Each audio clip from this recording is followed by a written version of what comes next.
Hola, buenas noches a todos. Estamos esta noche en Casa Árabe invitados por Casa Árabe y por FRIDE para participar en la conferencia sobre los partidos islamistas frente a los derechos humanos. En esta ocasión, la conferencia o la presentación principal correrá a cargo de Moataz El-Fejeri, investigador asociado de la Fundación para las Relaciones Internacionales y el Diálogo Exterior, FRIDE.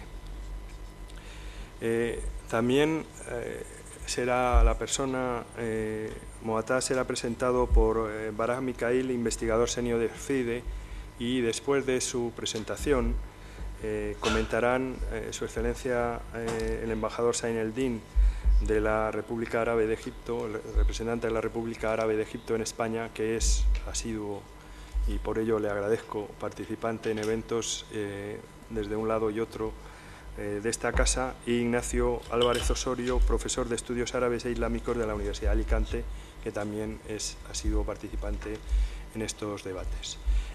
Quiero destacar que para Casa Árabe uno de los tres pilares fundamentales de trabajo actual, junto con la cuestión de formación, negocio y economía y cultura y artes visuales, es, sin lugar a duda, los temas relativos a buen gobierno político, transiciones políticas y, en general, todos los debates y todos los temas que tienen relación con las denominadas primaveras árabes.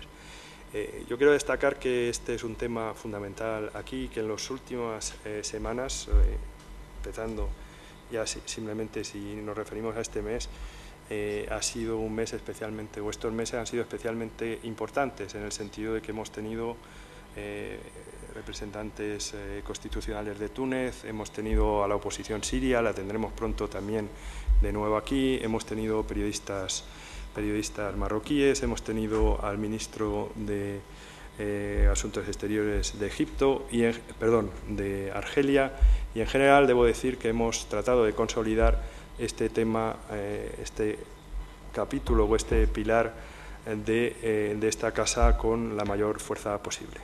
Dicho esto, y teniendo en cuenta que posteriormente, después de estas intervenciones, habrá un turno de preguntas y respuestas, paso la palabra a Baraj Mikhail, investigador senior de FRIDE, para que presente a nuestro principal ponente. Muchas gracias. Muchas gracias y buenas tardes.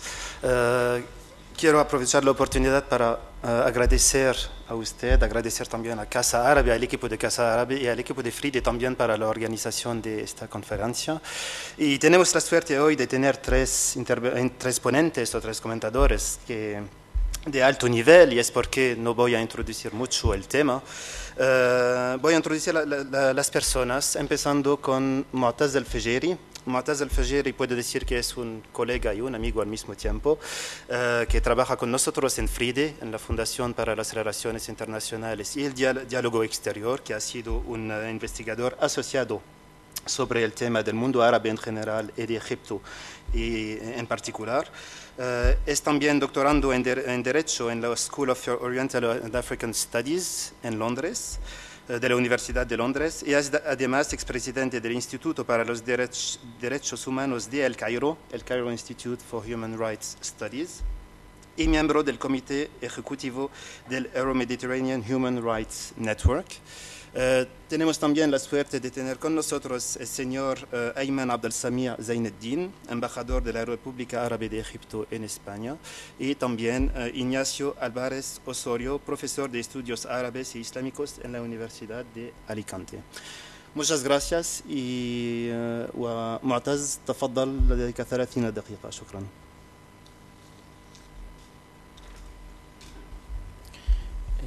I'm gonna speak in Arabic, so please, unfortunately I didn't have the time to. Voy a hablar en árabe. Así que por favor pongan sus auriculares. Primero quiero agradecer a Casa Árabe y la Fundación FRIDE por organizar este encuentro. La verdad es que se trata de un tema bastante importante y es uno de los temas que suscita mucho interés, sobre todo en la relación con el mundo árabe y particularmente con Egipto, Túnez, Libia y el rango que tiene la religión y la relación que tiene con los derechos humanos. Estamos hablando, por supuesto, de la corriente islámica o islamista, pero no estamos hablando de la religión islámica. Esto es muy importante de distinguirlo.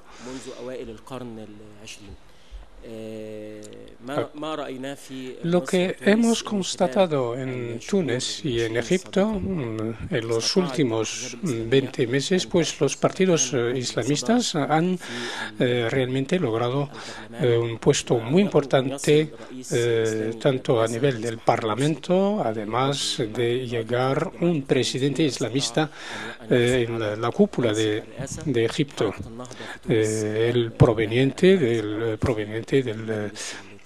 movimiento de los hermanos musulmanes y por lo tanto en Túnez también pues el movimiento Nahda lo mismo.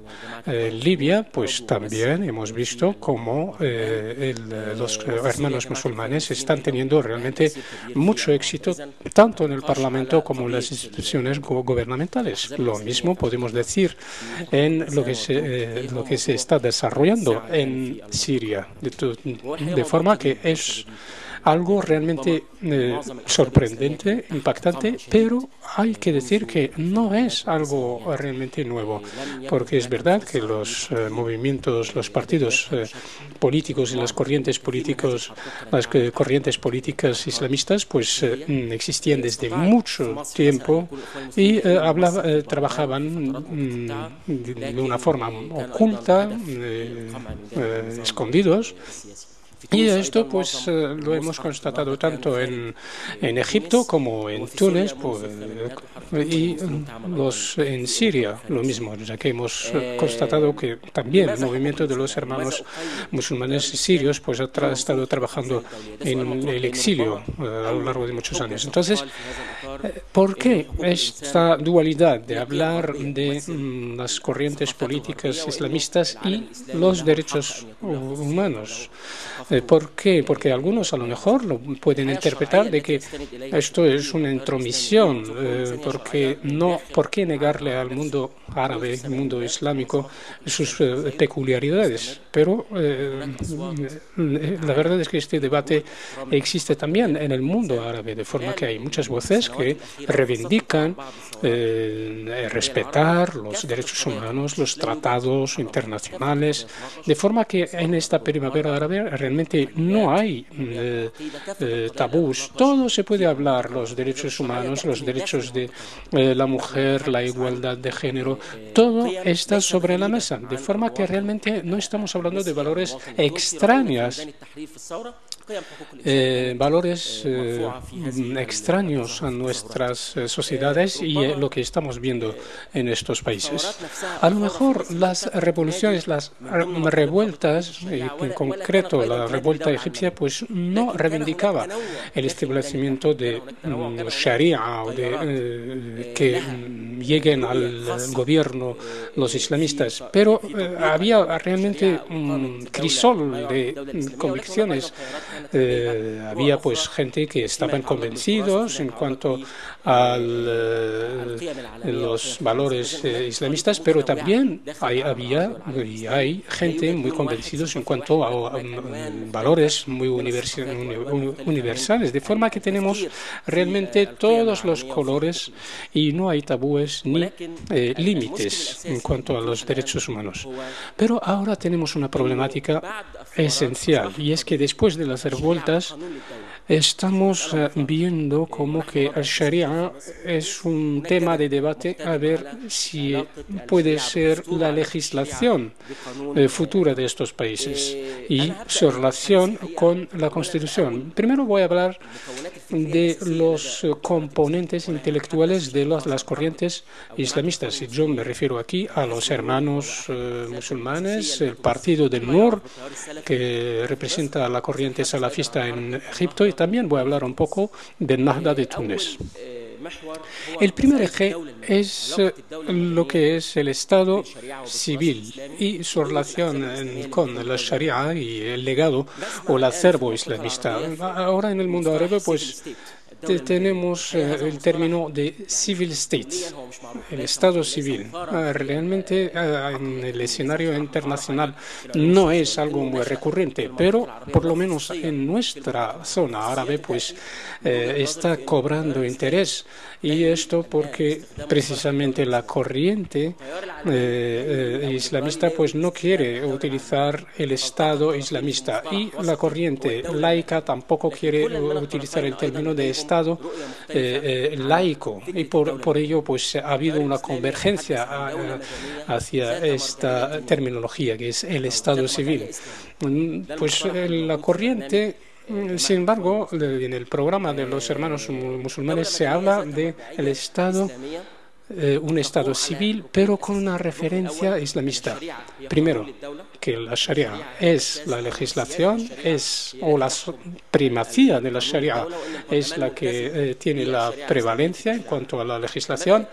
El segundo principio es el principio de shura, o de consultaciones. Y es verdad que también puede ser objeto de interpretaciones, pues en la literatura de los hermanos musulmanes, y es que el pueblo es la fuente de las autoridades, pero su autoridad en cuanto a la legislación está bajo la ley divina. Esto de forma que la Shura no es tan abierta, y los hermanos musulmanes desde el 94, en sus publicaciones, hablan de una Shura vinculante, pero lo utilizan más bien como término para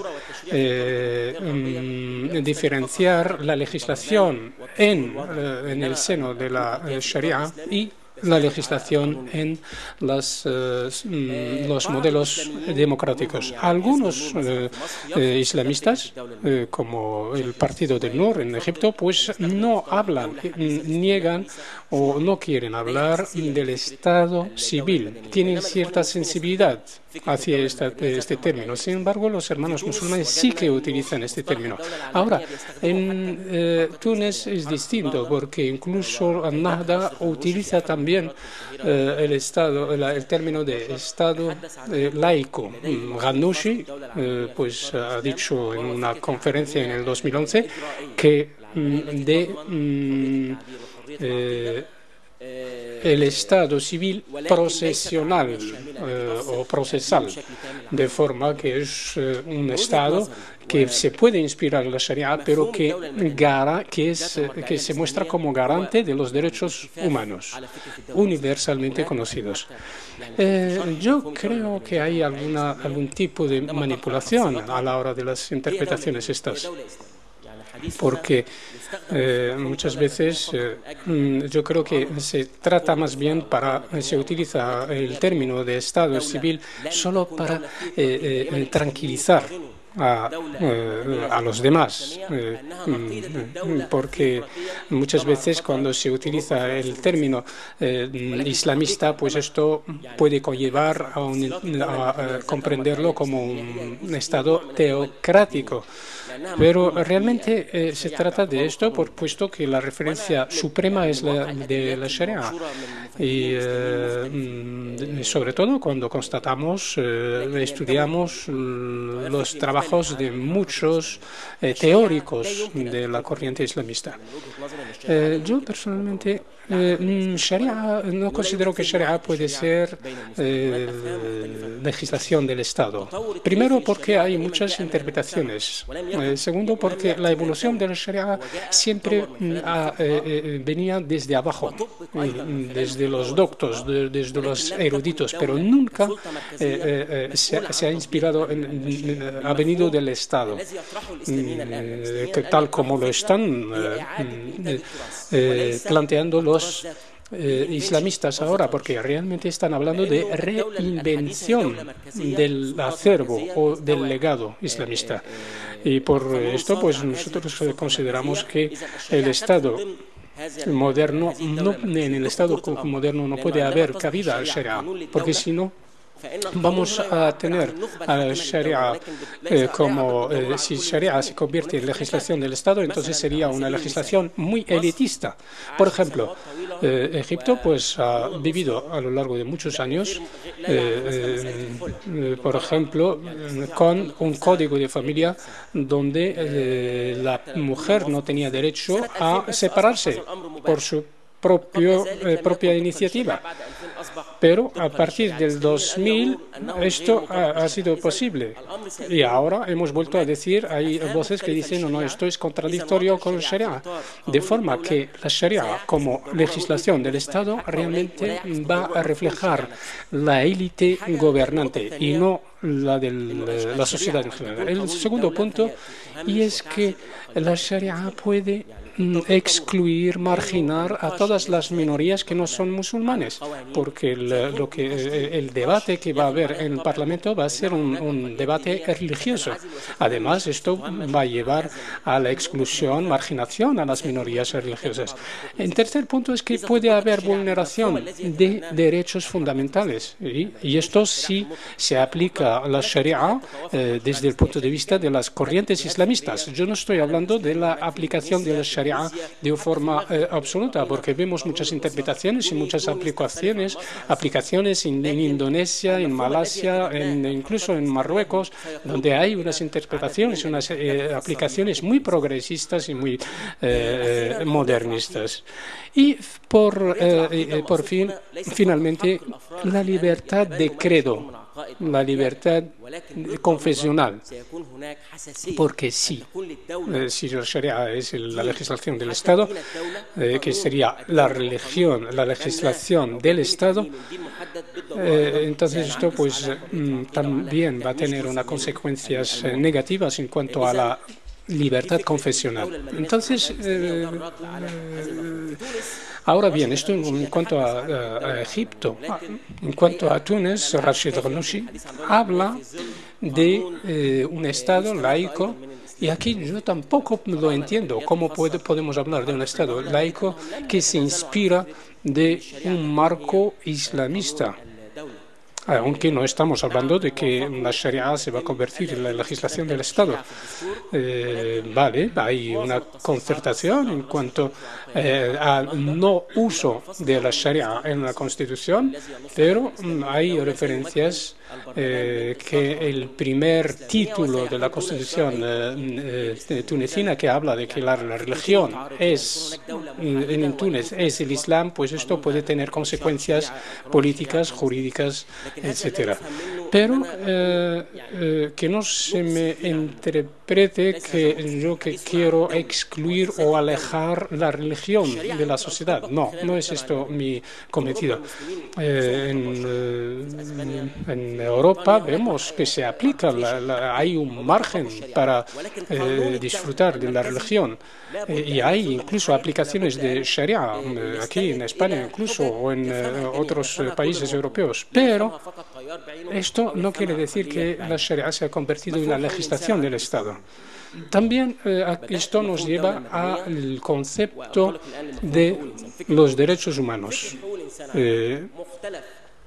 en estas corrientes islamistas, porque muchas veces no los interpretan fuera de la Sharia y la Declaración Universal de los Derechos Humanos. En cuanto al artículo 1, pues estos derechos pueden ser concebidos por parte de cualquier individuo razonadamente. Sin embargo, en el pensamiento islámico, pues los derechos humanos provienen de la Sharia y de algo divino. Entonces, esto nos llevaría a una confrontación, porque la mayoría de las escuelas sobre las cuales se basan las corrientes islamistas, pues no han evolucionado mucho, y muchas ideas pues se confrontan o se enfrentan a los derechos humanos. Así que constatamos que en muchos países islámicos no utilizan la Sharia para restringir los derechos humanos. Siempre hay unas coletillas, ¿vale? Las mujeres y los hombres son iguales, siempre que eso nos contradiga a la Sharia. Y así pues hay este tipo de reservas siempre. Entonces esto quiere decir que hay alguna cierta contradicción, pero no es una contradicción absoluta en cuanto al Islam de una parte y los derechos humanos, porque incluso los países islámicos pues tienen varios grados en cuanto a sus reservas, en cuanto también a su aplicación y respeto a los derechos humanos. De forma que realmente estamos ante un concepto de derechos humanos que emana de la Sharia, pero aquí no coincide con la interpretación universal como estipula la Declaración Universal de los Derechos Humanos. Así, por lo menos así lo veo. Y este enfoque, la verdad es que no es extraño tampoco para los islámicos, para los musulmanes, para Averroes, para muchos intelectuales musulmanes, de forma que la razón realmente no contradice el legado, pero muchas veces esto es un debate, es un problema que padecen de ello muchos islamistas. Por otra parte, yo creo que no hay una contradicción en cuanto a la esencia, pero cuando estamos hablando de la libertad de la confesión o la igualdad de género o los derechos humanos o los derechos de la soberanía, pues sí que hay contradicciones muy importantes, porque esto nos puede llevar a excluir o marginar la mitad de la sociedad. Pero esto se puede superar desde el repensamiento de la Sharia, porque muchas veces los islamistas están presos de logros intelectuales que se remontan a muchos siglos atrás, y por lo tanto que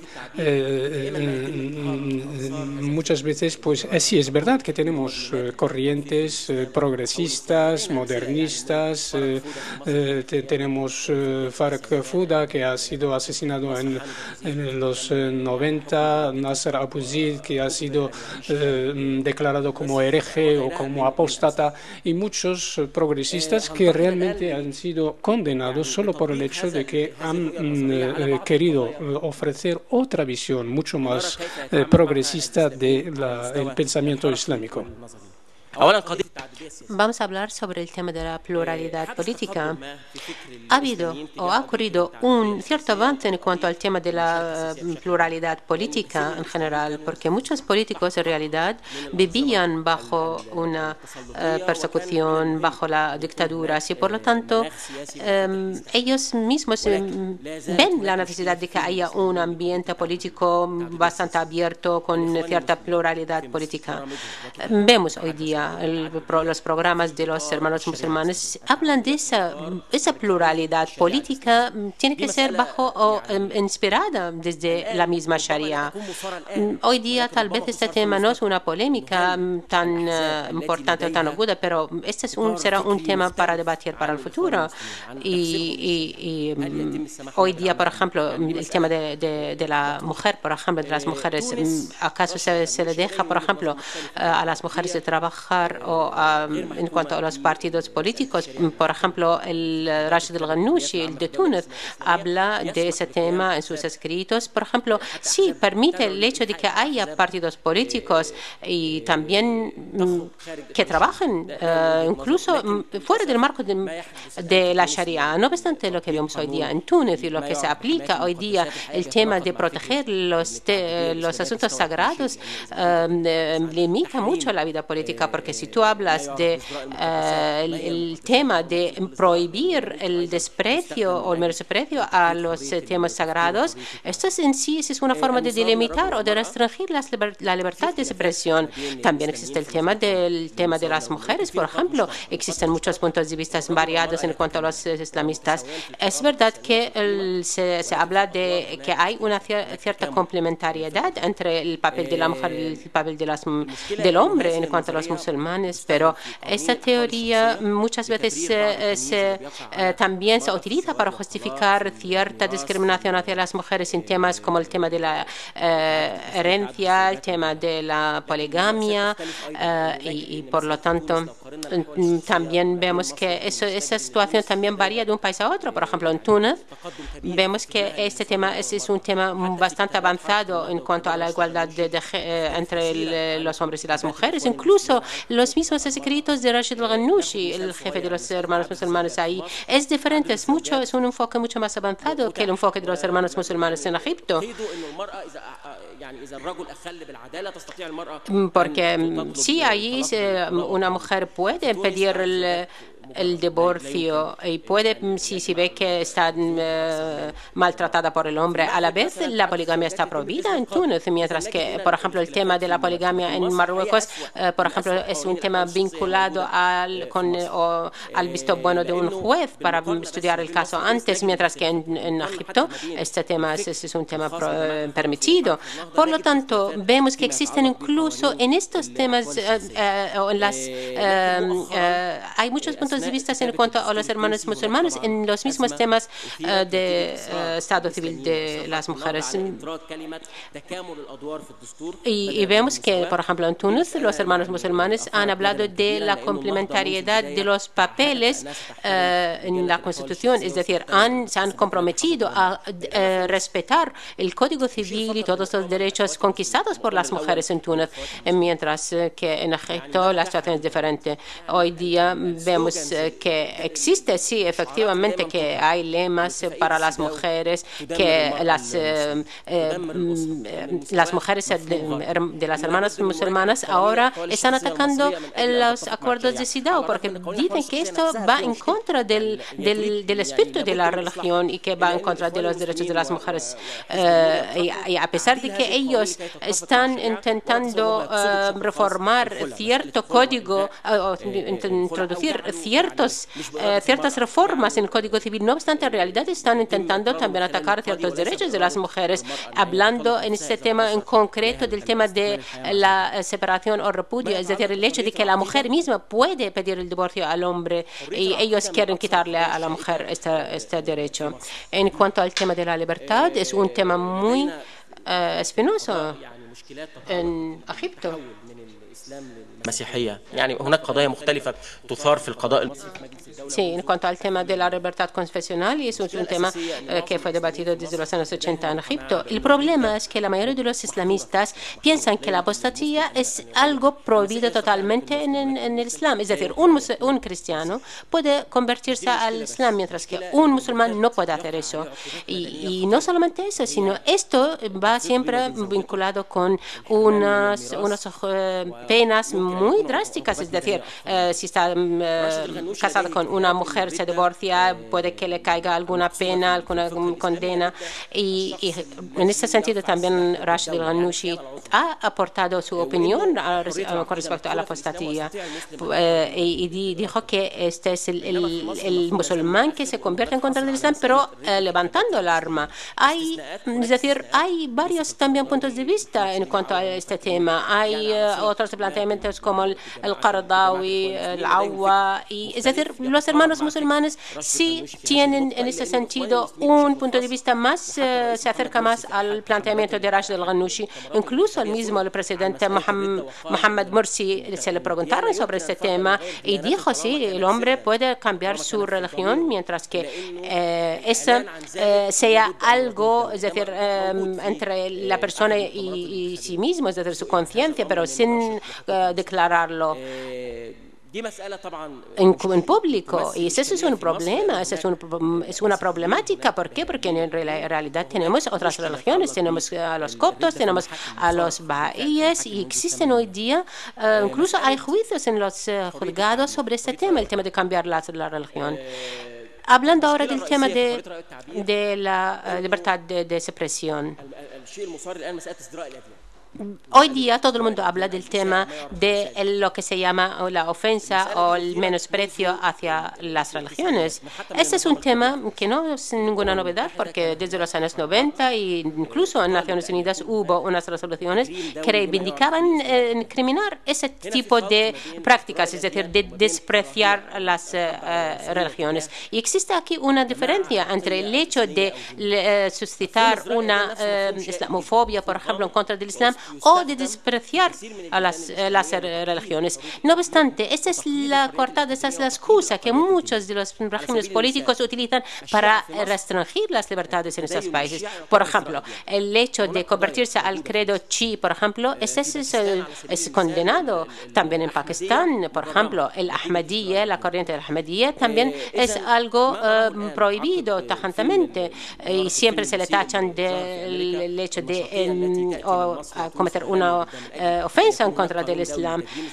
Entonces, el hecho de ahora reivindicar que haya una ley que incrimina a cualquier persona que se exprese su opinión en contra de la religión, ese es un tema muy delicado, es un tema muy grave y puede afectar y puede dañar la libertad de expresión. Y nosotros como egipcios, en Egipto, en Arabia Saudí, en Irán, en Pakistán, en Arabia Saudí, tenemos varios ejemplos en este sentido. Y hoy día vemos que en Egipto, en Túnez, existe el tema de incriminar a cualquier otra opinión que critique en ese sentido la religión con la excusa de menospreciar o despreciar al Islam.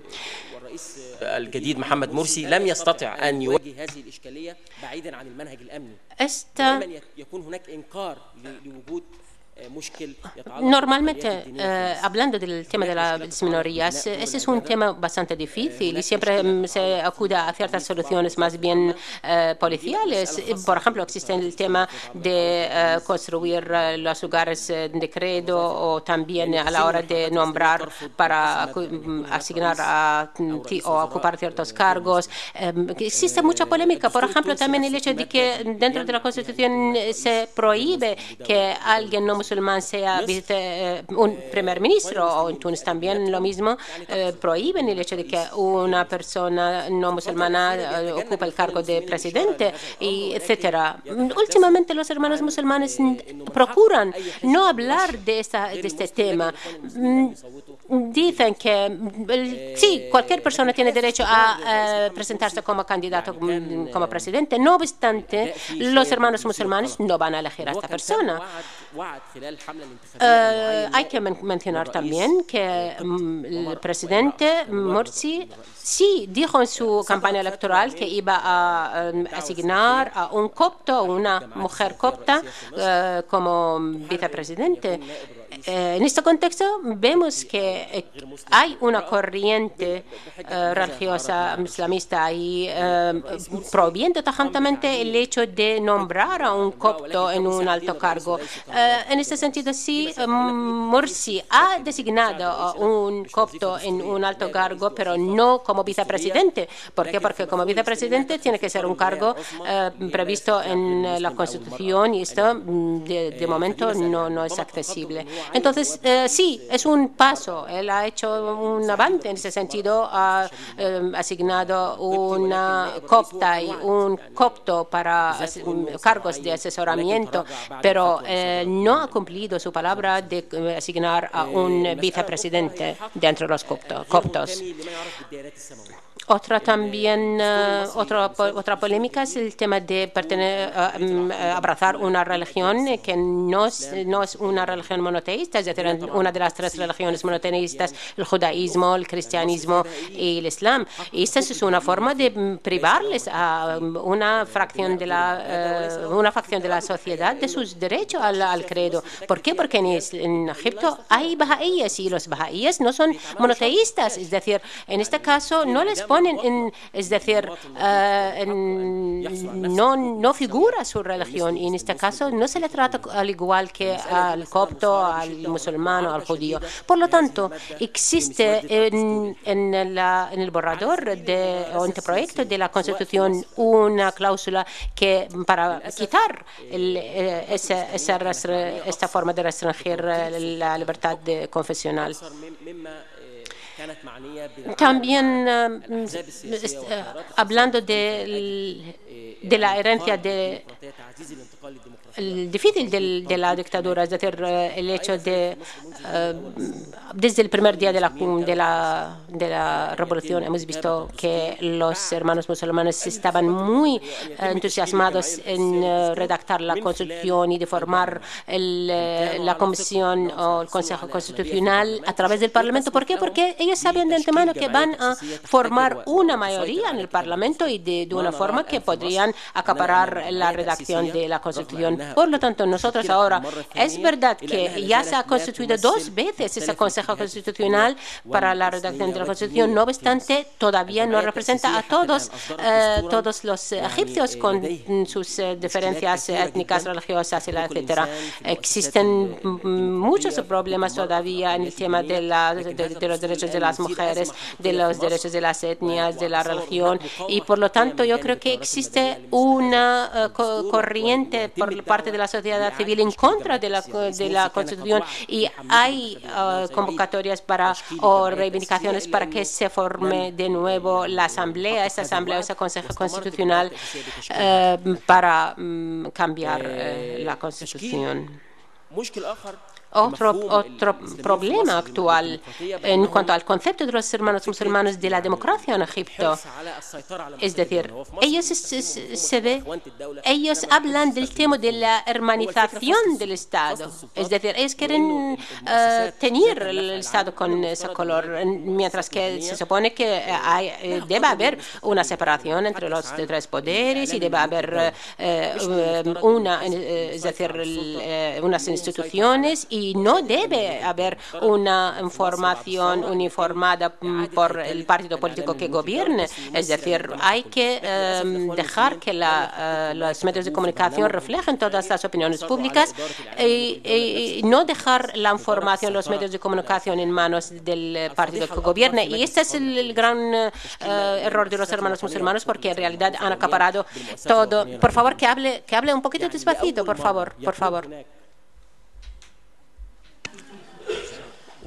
لأول مرة يكون مجلس قومي Es decir, ellos han acaparado los medios de comunicación y dice que por primera vez se ve que la mitad del Parlamento, o más que la mitad, no respetan los derechos humanos. Más hay uno que ha levantado la voz, ha alzado la voz para incriminar a los chiíes y incluso utiliza los medios de comunicación del Estado para provocar, es decir, incluso para animar a los egipcios a matar a los chiíes. Y esto es algo documentado, es algo muy grave. Existe hoy día, incluso dentro del Consejo de Derechos Humanos, hay personas que no creen en los derechos humanos. ¿Y eso por qué? Porque existe una hegemonía total de los hermanos musulmanes en ese Consejo. Existen, sí, algunos miembros, algunos individuos en el Consejo de Derechos Humanos.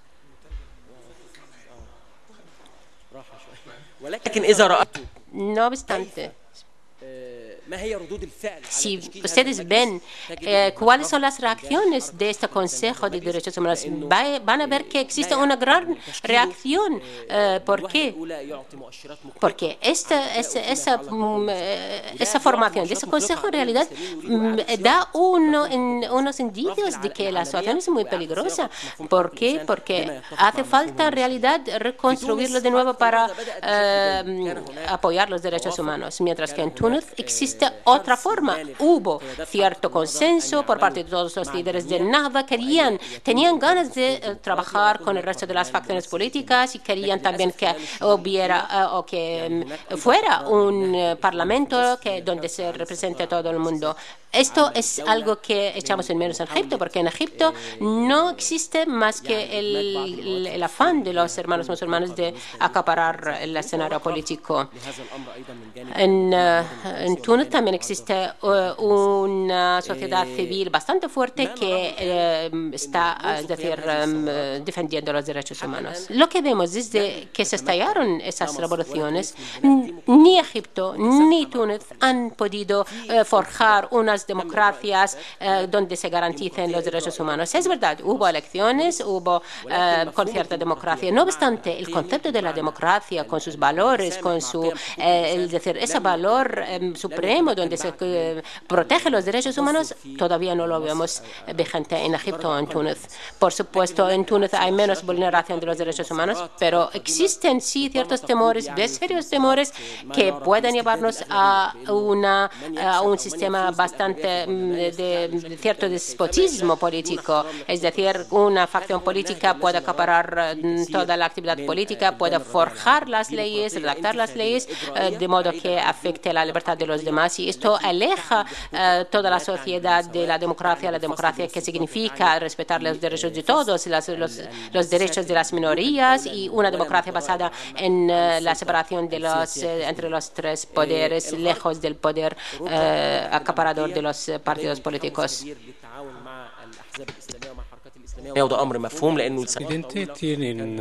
Están siendo muy entusiastas para apoyar estos movimientos, sobre todo después de haber apoyado a los dictadores, tanto a Mubarak como Ben Ali, y por lo tanto ahora Occidente pues tiene una disposición para trabajar, para colaborar con los partidos, los movimientos islamistas en su andadura en el gobierno, pero esto no debería tener como precio la exclusión, la marginación de los que llamamos como los islamistas liberales o los defensores de los derechos humanos, porque asociarse con una determinada corriente en detrimento de otras, pues esto no va a ser en beneficio del mundo árabe y tampoco en beneficio de las relaciones euro-mediterráneas, porque siempre se han basado en valores comunes, sobre todo los derechos humanos, y la exclusión, la marginación de las corrientes liberales.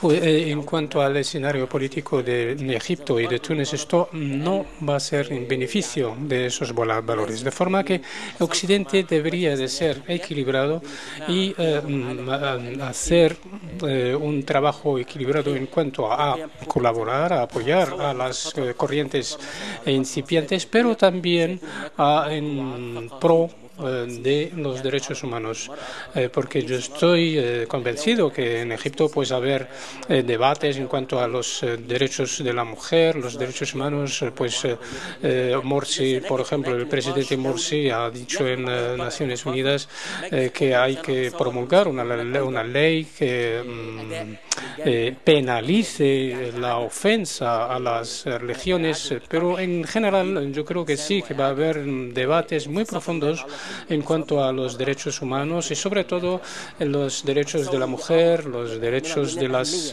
minorías y el derecho de la expresión. Por lo tanto, nosotros estamos esperanzados también de recibir el apoyo de Europa en cuanto a defensores de derechos humanos, porque sí que hay muchos defensores y la situación de los derechos humanos, tanto en Egipto como en Túnez, pues realmente reflejan un interés en aumento en pro de los derechos humanos tal como están entendidos universalmente y por lo tanto hay que evitar el despotismo de las mayorías. Gracias. Bueno, muchas gracias. Yo personalmente asumo la responsabilidad del entusiasmo y la prisa con la que el ponente ha expresado con intensidad sus planteamientos. Debo decir que habíamos limitado el tiempo y posiblemente por eso ha acelerado. Pero en todo caso, yo creo que su posición es importante y es una posición que será objeto de comentario y posteriormente de debate. Conducirá el debate Barak Mikhail, queriendo destacar por otro lado que Fride ha sido realmente el artífice de tener hoy esta mesa aquí con la calidad y la intensidad que espero reúna. Así que, por favor.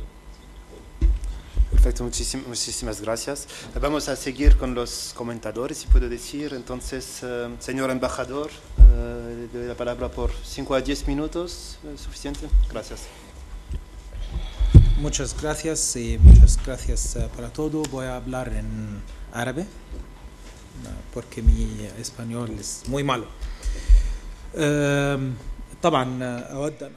Por supuesto que quiero agradecer al ponente porque además me ha gustado su entusiasmo y realmente he tenido ocasión de palpar ese entusiasmo.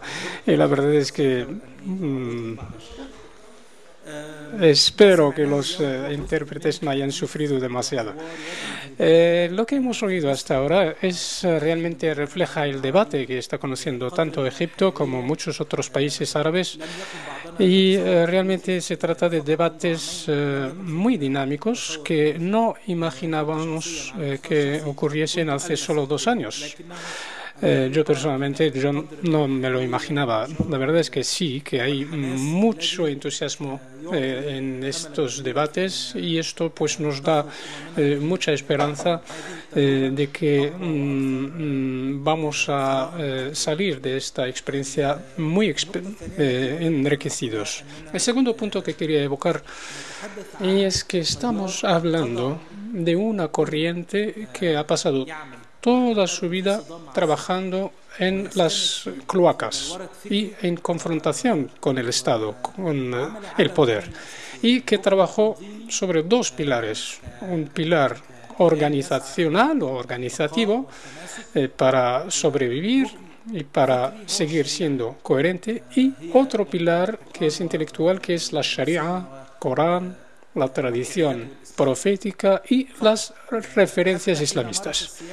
Nada más. Incluso cuando ejerció la política, pues siempre ha tenido estos 2 pilares como referencia y por lo tanto pues ha carecido de pragmatismo, de realismo y de diálogo. Esto es muy común para todas las corrientes islamistas, tanto en Egipto como en el mundo árabe.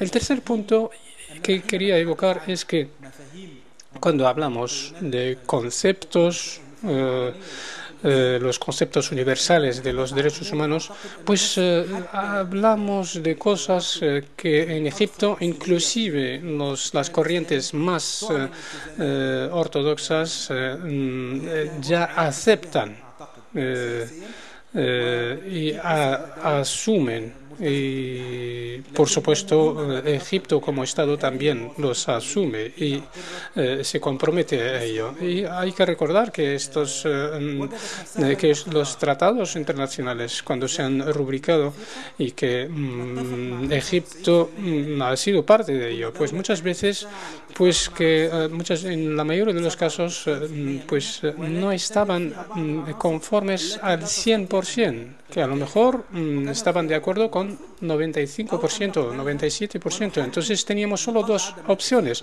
o aceptarla en su totalidad o rechazarla. Esto no es exclusivo de los países musulmanes, sino de todos los países en cuanto a tratados internacionales o emanados de las Naciones Unidas, porque siempre todos los estados han tenido alguna que otra reserva.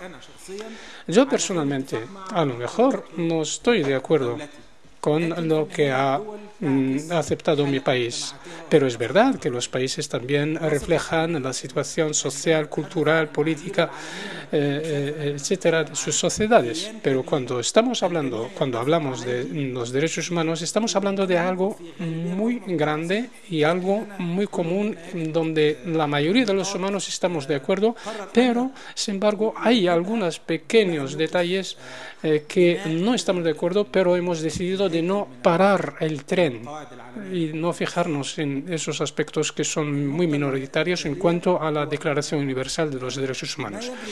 El otro punto, y es que lo que está pasando en Egipto, lo que está pasando en nuestra sociedad, y es que ahora estamos conociendo una fase de liquidez y de ritmo muy importante.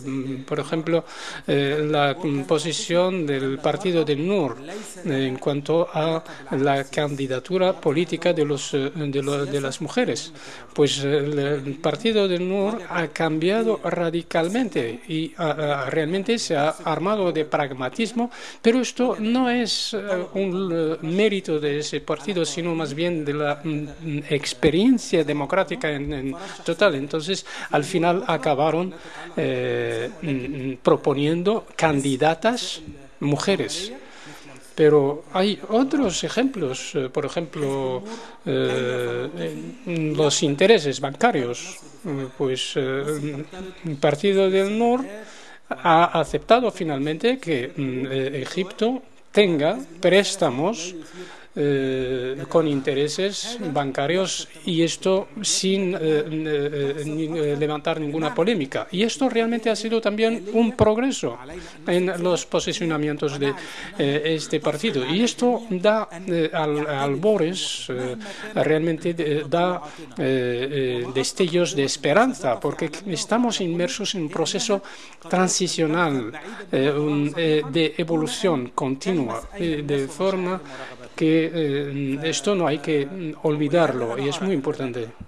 Estamos ante un proceso dinámico, y esto, a partir del debate que estamos conociendo en nuestro país, la operación, el proceso transicional que estamos conociendo, pues no tiene que darnos confianza, de forma que no tenemos que asustarnos de posicionamientos radicales o muy alejados del equilibrio, porque estamos realmente inmersos en un proceso evolucional que está en vía de evolución y transicional, y nosotros, nuestra sociedad sí que tiene fe en cuanto al legado islámico, pues está lleno de valores supremos, valores humanitarios, y que la Sharia es algo bueno en sí.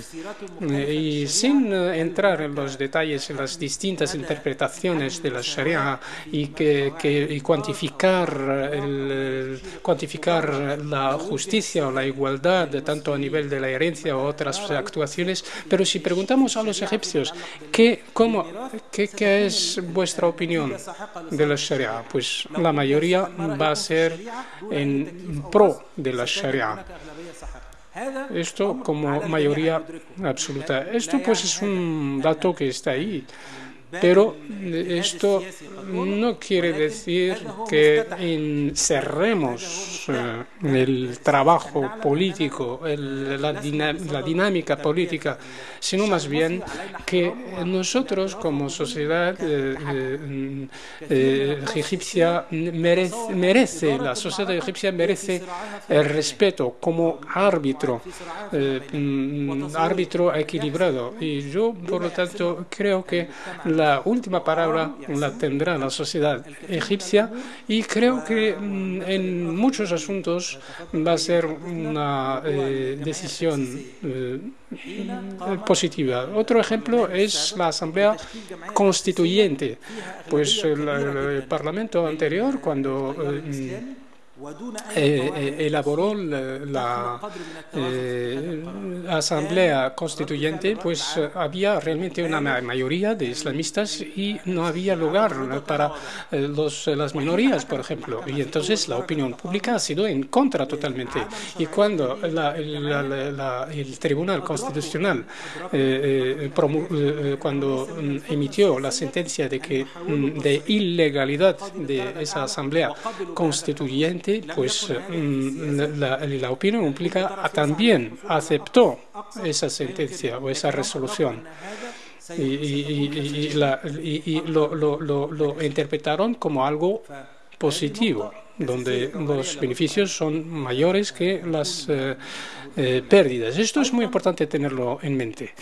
También la comprensión de la sociedad, de los valores de derechos humanos. Si yo no estoy hablando de los idealistas, ni de los ideólogos, ni de los del credo, no estoy hablando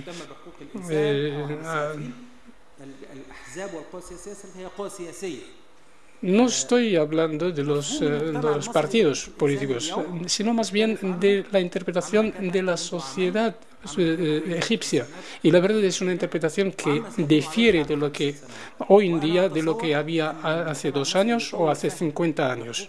Esto quiere decir que la sociedad egipcia evoluciona y su interpretación y su entendimiento y comprensión de los valores de derechos humanos es realmente hasta un punto sorprendente.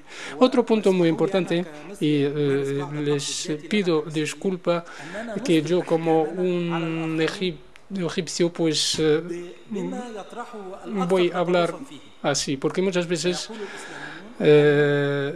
caemos en el error de ser demasiado críticos con otras corrientes que no comparten con nosotros el mismo punto de vista. Por ejemplo, cuando se trata de poligamia o cuando se trata de matrimonios homosexuales, la verdad es que no están hablando realmente, no vemos ahí posicionamientos equilibrados y muchas veces se habla de corrientes extremas o minoritarias y se generaliza como si fuese realmente la mayoría. Y muchas veces se juzga a los islamistas con posturas de islamistas más extremistas. Entonces encontramos ahí un diálogo de sordos, porque realmente vemos como que no se hace caso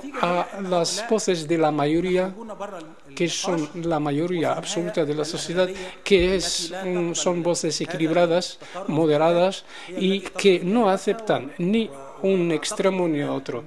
Y yo, por lo tanto, hago hincapié sobre esto y ahora paso a un punto que había evocado el ponente, que tiene que ver con la Constitución. Primero, que la mayoría parlamentaria constituyó la Asamblea Constituyente heterogénea, no uniforme en cuanto a su representatividad, pero tiene ciertas garantías, yo personalmente lo veo así, para impedir que ninguna otra corriente hegemonice la decisión. Y yo creo que el tiempo me va a dar razón, y esto yo creo que por lo tanto no es el resultado de la generosidad de ninguna fuerza política, sino más bien el resultado de la voluntad de la sociedad. Y lo que estamos escuchando ahora en cuanto a las concertaciones que se están viendo en cuanto a algunos puntos que eran objeto de debate, de conflicto, pues es también esperanzador y va en esa senda. Ahora bien, también tenemos a veces la confusión entre lo que es el pensamiento islámico y las prácticas políticas. Yo creo que, por lo tanto, muchas veces el hecho de que los hermanos musulmanes ahora pues han querido poner a gente suya en los medios de comunicación públicos, esto no es tan grave y lo vemos incluso en algunos países occidentales, cuando el partido que gobierna pues pone a su gente a la cabeza de los medios públicos, medios de comunicación públicos. Otro punto, y ya es el último, se habló de la posición de los islamistas en cuanto a derechos humanos, que tanto a nivel de los derechos, la libertad confesional, la libertad de las minorías, la libertad de expresión. La verdad es que nosotros tenemos una herencia que está ahí, que yo no voy a juzgar, no voy a entrar en un juicio de valor, si es buena o si es mala, pero es una herencia que tenemos ahí. A lo mejor tenemos partidos políticos que están a favor, otros que están en contra, otros que quieren reformarlas o limpiarlas, pero realmente no se trata de algo que ha emanado ahora, sino más bien que lo que estamos hablando es un reflejo de la sociedad y de una herencia de forma que el régimen antiguo pues ha promulgado muchas normas no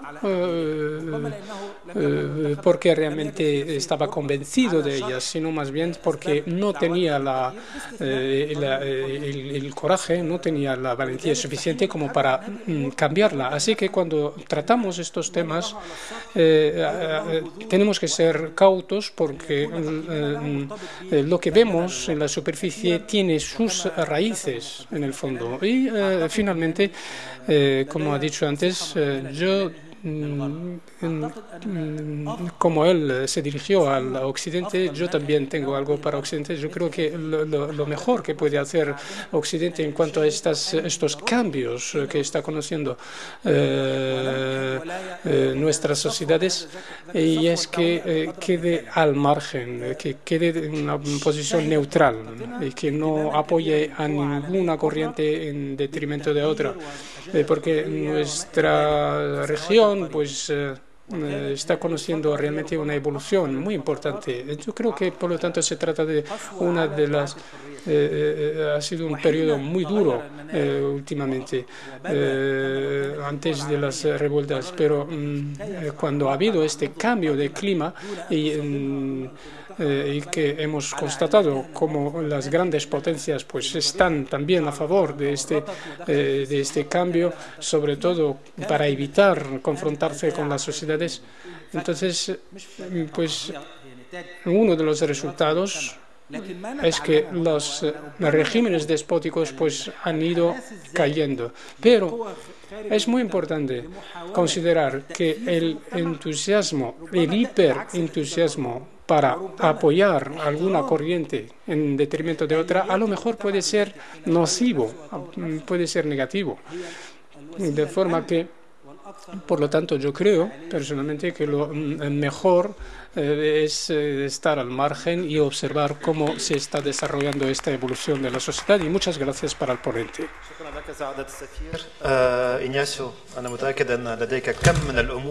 Muchas gracias, señor embajador. Sé que usted ahora me dirijo la palabra al señor. A que la creación de organizaciones de derechos humanos en Egipto y en otros países árabes fue un resultado de la demanda interna y no un resultado de las presiones externas internacionales, ¿no? Es decir, que era la propia sociedad egipcia, las propias sociedades árabes las que demandaban, ¿no?, que surgiera una sociedad civil fuerte, consistente, que plantase cara, ¿no?, ante el Estado autoritario que existía en Egipto y que existía en la mayor parte del mundo árabe, ¿no? Yo creo que esto es un elemento importantísimo a tener en cuenta, porque no se pueden entender las revoluciones árabes que han tenido lugar en los últimos 2 años sin valorar muy positivamente la labor, muchas veces contracorriente y ante las críticas no solo de los actores gubernamentales, sino también de la oposición islamista, que han realizado, ¿no?, todas estas organizaciones de derechos humanos, como a la que pertenecía Mogotas, ¿no?, la organización Al Cairo de derechos humanos, que también ha, pues de alguna manera, hecho una labor de gota a gota, ¿no?, que ha ido poco a poco concienciando, mentalizando a la población que reivindicara gradualmente sus derechos, que saliera a la calle, que se movilizara, y probablemente Tahrir no hubiera existido de no haberse dado pues esa labor tan activa, ¿no?, y tan muchas veces costosa de todas estas organizaciones de derechos humanos, ¿no? La sociedad civil, yo creo que es uno de los grandes actores emergentes de la primavera árabe.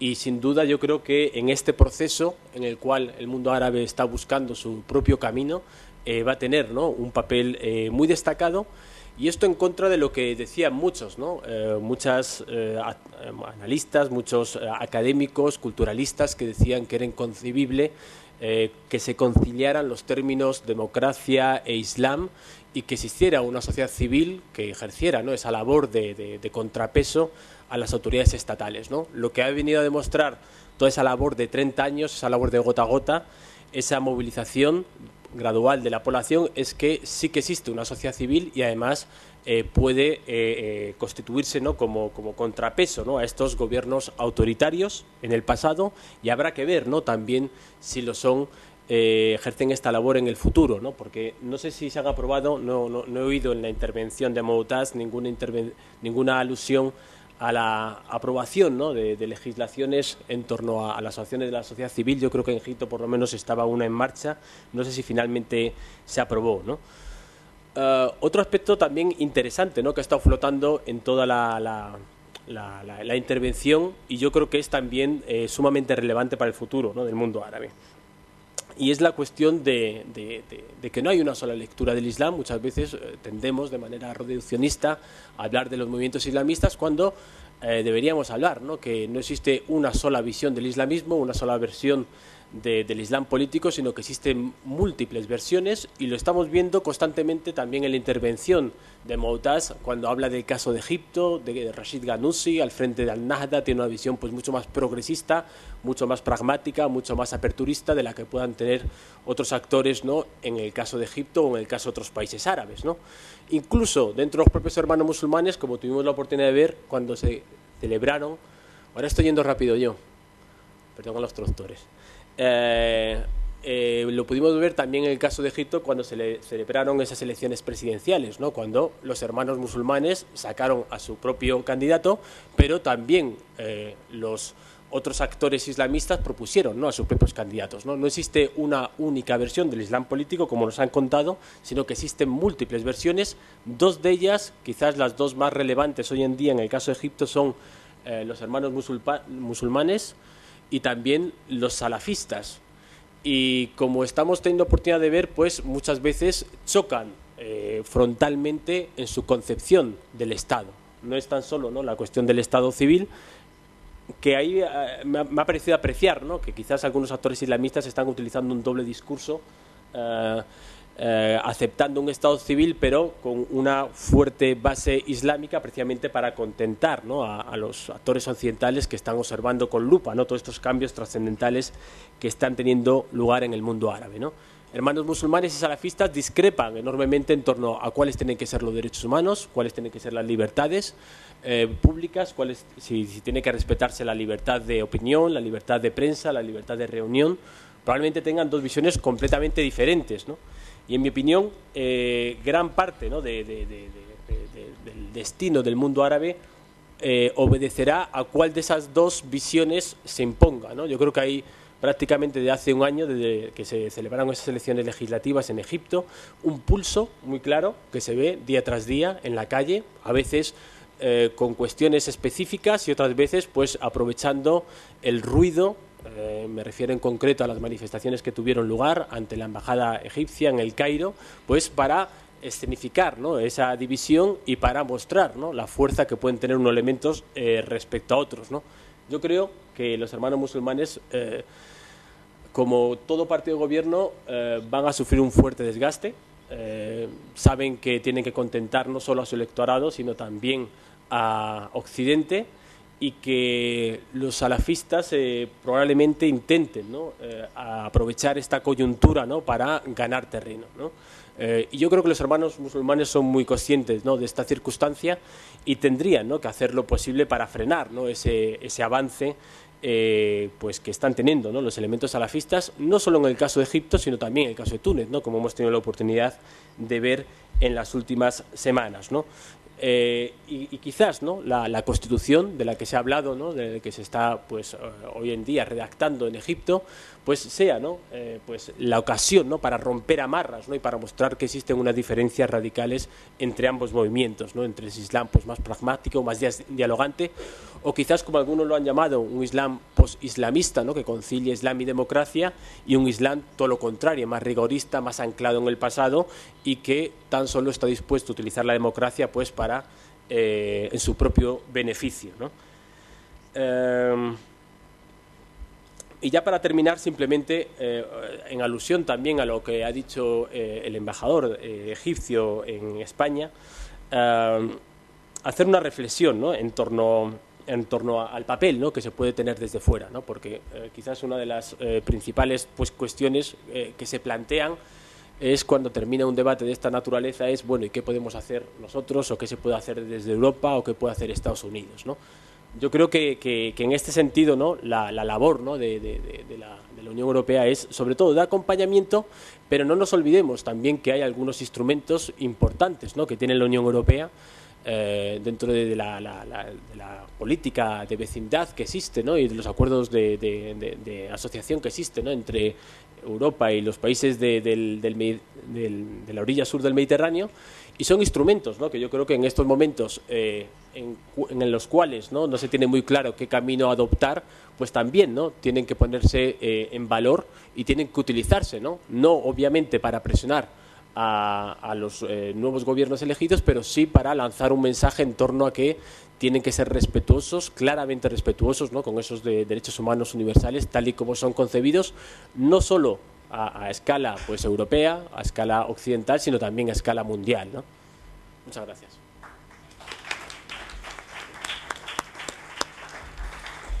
Muchísimas gracias, Ignacio. Entonces abrimos el debate ahora, si tienen preguntas o comentarios.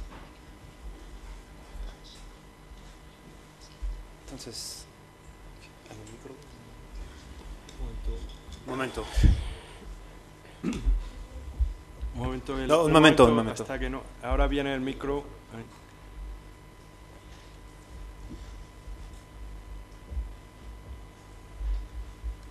Es para bajar un poco el entusiasmo, este retraso del micro.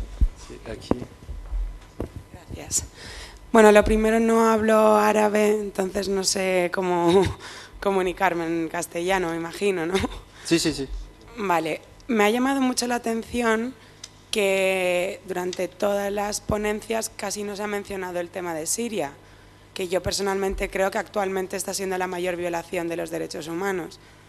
Y luego, en respecto a lo que planteaba el primer ponente y al final, quería preguntar cuál cree que debería ser la postura de la comunidad internacional en cuanto al conflicto de Siria, ya que bueno, las resoluciones de las Naciones Unidas están siendo bloqueadas en el Consejo de Seguridad. Entonces, un poco en ese tipo de casos, ¿cuál es su opinión acerca de la postura que debería adoptar la comunidad internacional? Gracias. Sí, tengo que decir que no es el tema, pero al mismo tiempo, ¿quieres decir algo sobre eso?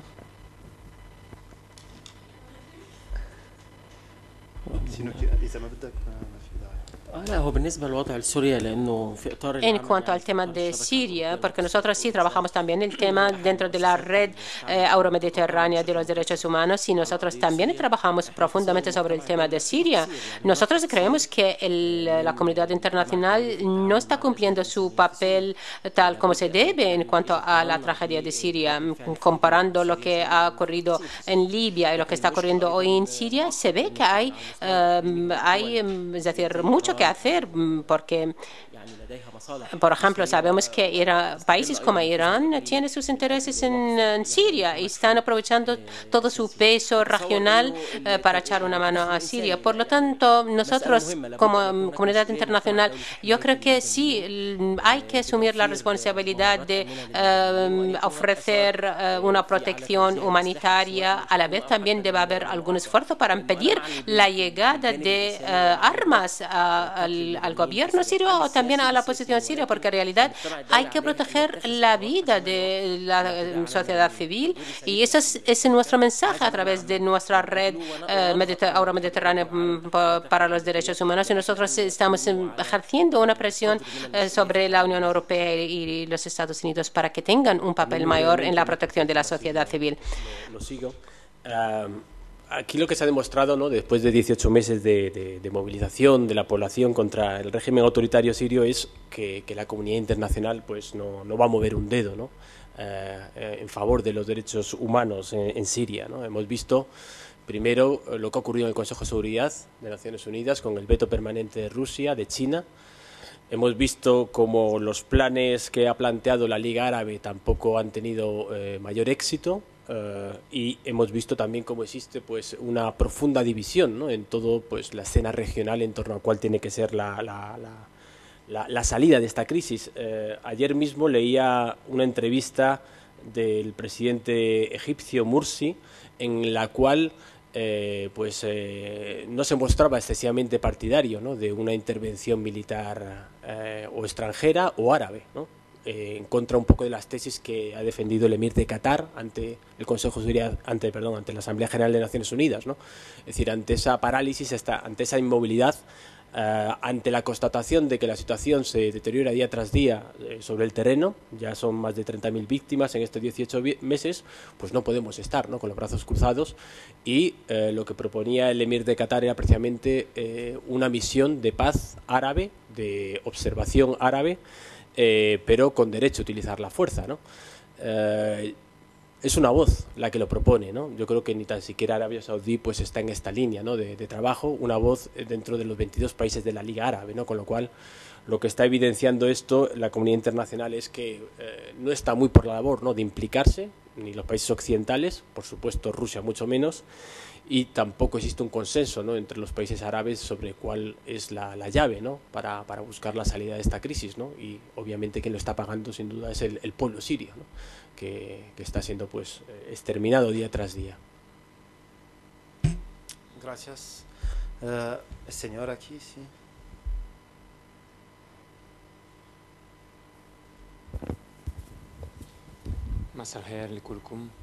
Buenas tardes. Será en español la pregunta. Es una pregunta para el embajador egipcio sobre la influencia de Occidente en el proceso de democratización egipcio. Han hablado los ponentes sobre esta influencia de Occidente.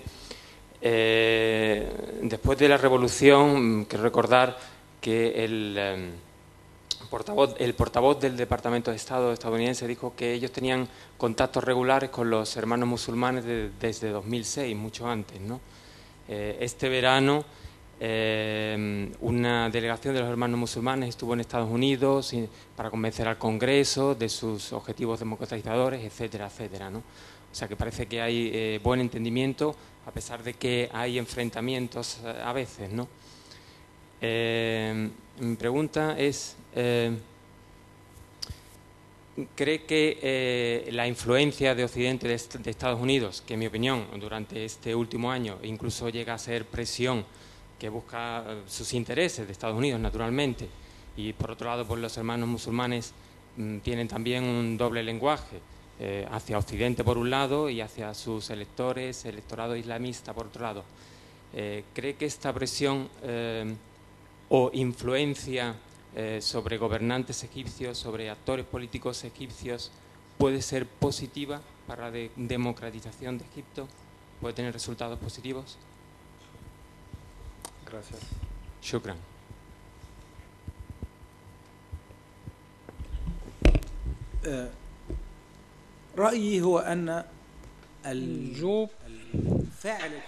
Yo pienso que el actor verdadero en cuanto a cómo van a desarrollarse las cosas son nuestras sociedades, de forma que los actores externos tienen un impacto bastante limitado y muchas veces las consecuencias no son lo que esperan. Vamos a ver un ejemplo. Irán, que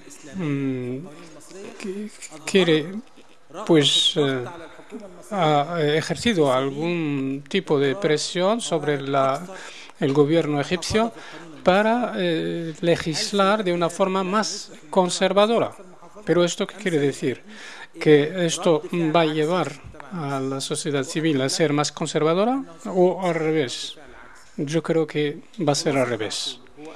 Lo que quiero decir, y es que la intromisión descarada y exagerada frecuentemente tiene consecuencias contradictorias a lo esperado. Realmente la última palabra es de la sociedad egipcia, de los egipcios. Podemos hablar, usted habló del diálogo de Estados Unidos con los hermanos musulmanes. Yo le puedo decir que cualquier persona que trabaja para la política en Egipto, pues va a tener en cuenta sobre todo los intereses egipcios, pero también los intereses egipcios de Egipto en el mundo, porque Egipto no vive aislada, de forma que está entrelazada con el mundo. Tiene un rango, tiene una posición y cualquier gobernante pues va a tener en cuenta ese aspecto, los intereses de Egipto en el mundo. Y cuando hay algunos puntos de interrogación en cuanto a el grado de disposición que tendría cualquier gobernante para adaptarse con los valores universales, lo más probable es que va a haber, sí, esa disposición de adaptación, sobre todo en recelo por los intereses de Egipto a nivel mundial, porque es verdad que hay varios actores en la comunidad internacional, la comunidad interna y los intereses. Por lo tanto, los actores externos en ese caso sí que tienen peso, pero siempre que no actúen de una forma intervencionista, porque eso sí que puede dar consecuencias totalmente contrarias, porque la relación de Occidente con nuestros países muchas veces ha sido plagada de escepticismos y muchas veces las presiones por parte de Occidente no eran en beneficio de los pueblos. Esto por lo menos es lo que tenemos lo que tienen los pueblos en su imaginario en esta zona. De forma que siempre se ha asociado las presiones occidentales con algo que puede ser negativo para las sociedades locales. Y como ha dicho el segundo ponente, el acompañamiento del cambio es bueno y nuestras sociedades están dispuestos para interactuar con el mundo, de forma que nuestras sociedades no son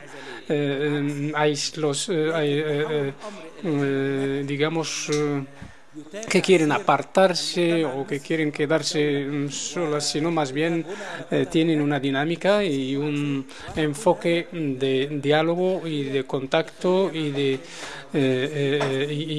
yo hablo aquí como una persona, no como un embajador, y por lo tanto yo hablo como observador del devenir histórico. Gracias. Una pregunta aquí, solo dos preguntas vamos a ver. Entonces aquí, señor, aquí.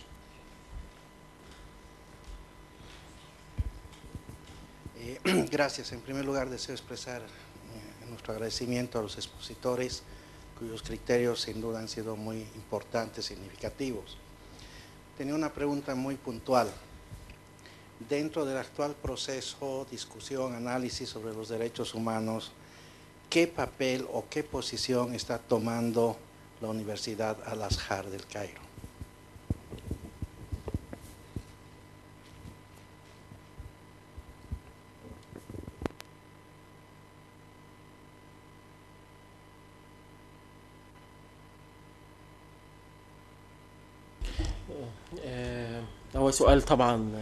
Bueno, sí, se trata de una pregunta muy interesante en cuanto hay un conflicto para interpretar el discurso religioso, y por lo tanto hay muchos actores que actúan a este nivel, y uno de ellos es Azhar, que tiene su importancia tanto a nivel de Egipto como a nivel del mundo islámico. Pero en el Azhar también no hay una corriente uniforme. Por ejemplo, el liderazgo. En la fase transicional, pues el Consejo Militar ha reformado la ley relativa a la Universidad de Al-Azhar, porque desde Abdel Nasser siempre el líder o el presidente del Azhar ha sido nombrado por parte del presidente del Estado. Pero ha habido un cambio por parte del Consejo Militar, de forma que el nombramiento del presidente de la Universidad del Azhar ahora se hace como resolución que hace una comisión de forma, y es una comisión equilibrada en su composición. Y claro que los hermanos musulmanes y los salafistas pues están en contra de esta reforma en cuanto al mecanismo de nombramiento, porque ellos también pues quieren controlar al Azhar, porque quien controla el Azhar entonces controla el discurso religioso. Y ahora mismo pues hay una inclinación en cuanto a darle un papel al Azhar para interpretar los conceptos del Sharia, y esto pues va a conferir una autoridad a una institución que no es elegida, no es electa, como para interpretar y para legislar. Y aquí, pues ahora en este punto hay un debate muy importante en Egipto. Pero de todas formas es verdad, el Azhar va a seguir teniendo su importancia, su impacto, su influencia. Y eso independientemente si se le institucionalice o no. Y es verdad que Azhar también ha tenido un papel muy importante en la fase transicional para contrarrestar las corrientes extremas. Y es verdad también que el Azhar pues, ha tenido un papel muy negativo en cuanto a los derechos humanos en los 90. Por ejemplo, la censura, la libertad de expresión y todo esto pues ha sido muy implicado, muy negativo, de forma que el Azhar pues ha sido muy activo en cuanto al artículo 2 en la Constitución, que evoca que la Sharia es la fuente de inspiración de la legislación. Así que hay muchas interpretaciones, pero ahora mismo la presidencia del Azhar es una presidencia moderada, y aunque ha sido una presidencia nombrada por parte de Mubarak, pero yo creo que en el futuro no va a ser tan importante su presencia en el Azhar. También las dos últimas preguntas.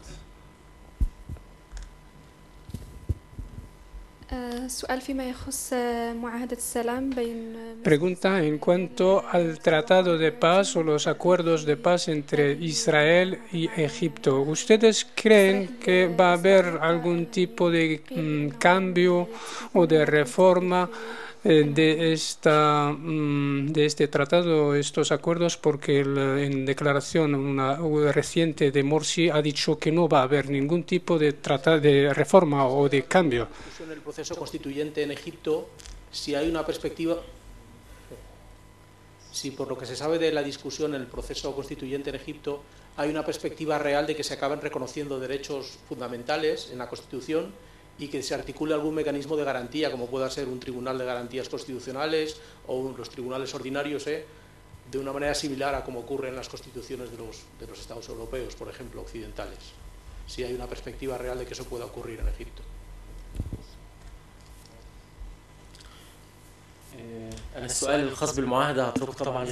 En cuanto a los acuerdos de paz, lo voy a dejar para el embajador. Ahora bien, la Constitución, el borrador que acabo el último borrador de la Constitución, la verdad es que es preocupante, aunque está mejorando, porque hay borrador cada 2 días.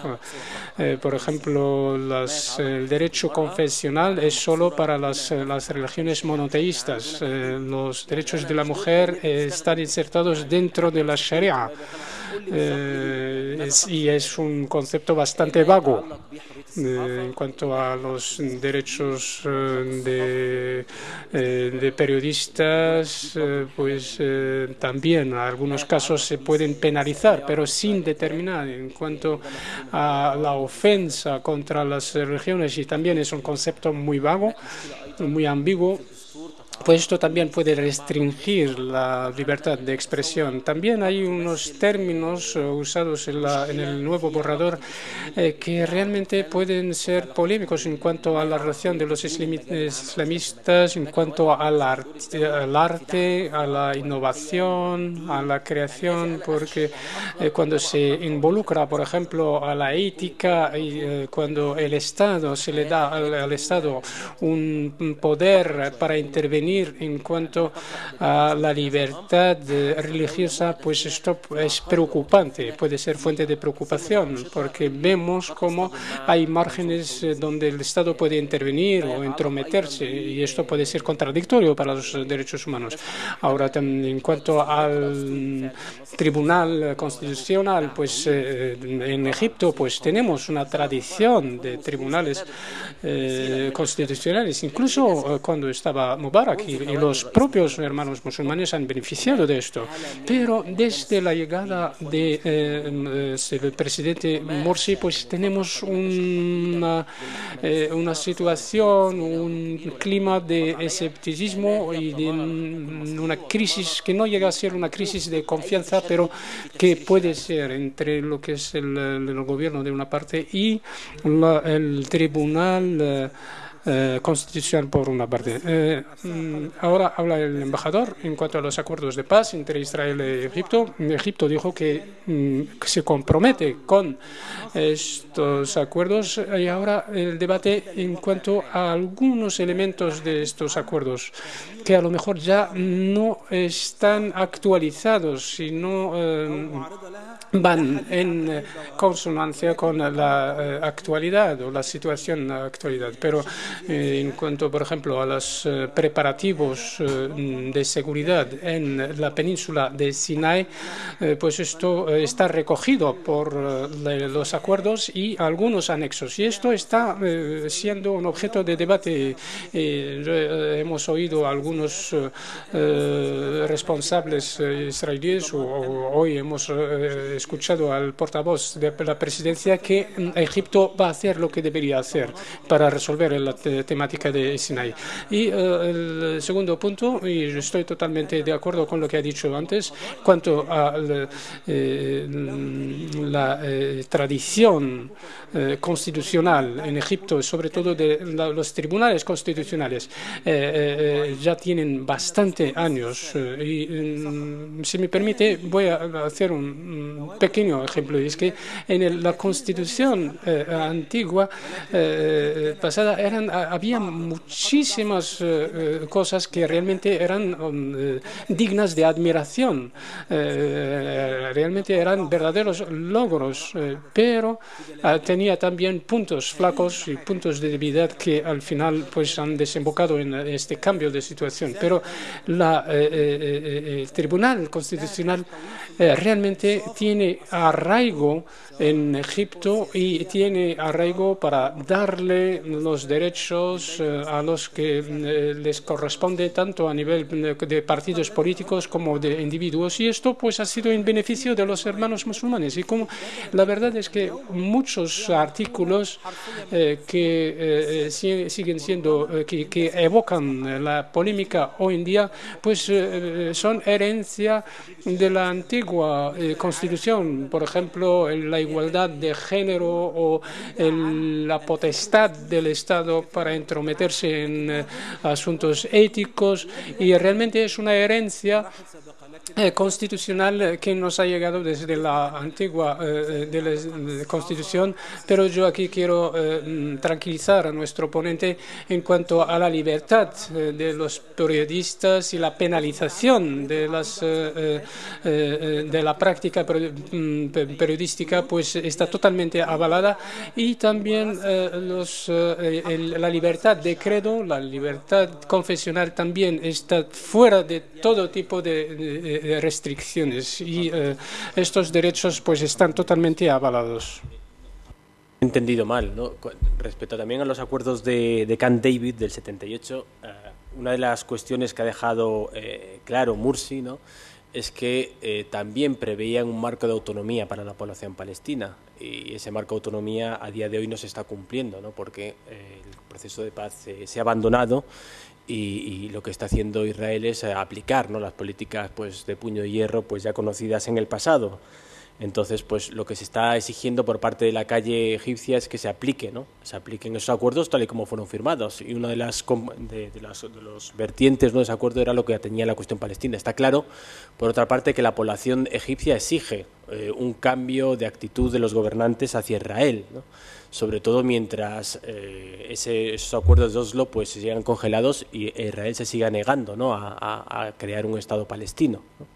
Me parece que mañana, ¿no?, también va a hablar Mahmoud Abbas, ¿no?, en la Asamblea General de Naciones Unidas, después creo que de Netanyahu, ¿no?, y habrá que ver, ¿no?, lo que dice ante esta cuestión, ¿no? Pero los palestinos esperan mucho de Egipto y esperan sobre todo que cambie de actitud y que imprima un giro radical a la que ha sido la posición, ¿no?, de Mubarak anti-Israel y por supuesto Hamas, que es el brazo palestino de los hermanos musulmanes, tiene plena confianza, ¿no?, que el gobierno egipcio pues dejará claro a Israel, ¿no?, que las cosas no pueden seguir tal y como están y que las políticas de hechos consumados que tienen día tras día en los territorios ocupados, basadas en la colonización intensiva, en la apropiación de territorios, pues tienen que tener un coste político, ¿no? Yo creo que esto es lo que le está pidiendo buena parte de su población y probablemente en el caso de que no dé un viraje a lo que ha sido la política tradicional de Egipto, pues tendrá que asumir un coste importante.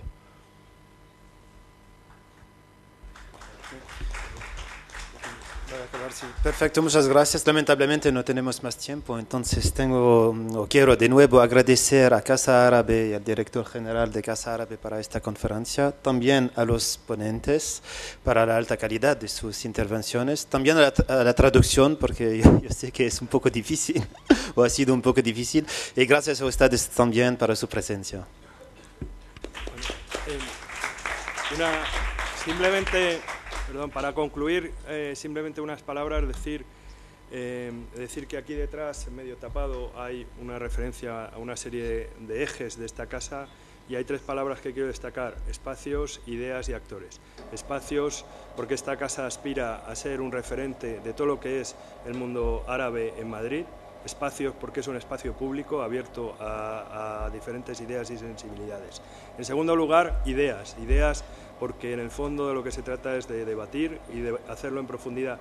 Y en tercer lugar, actores, porque tenemos el privilegio de tener diferentes actores precisamente en un momento que es el momento actual de Egipto y otros momentos de Oriente Medio, en el que, ya digo, las personas aquí presentes, desde el embajador Sanieldin, Moataz, Bara, Ignacio, son realmente actores, cada uno en su lugar. Muchas gracias.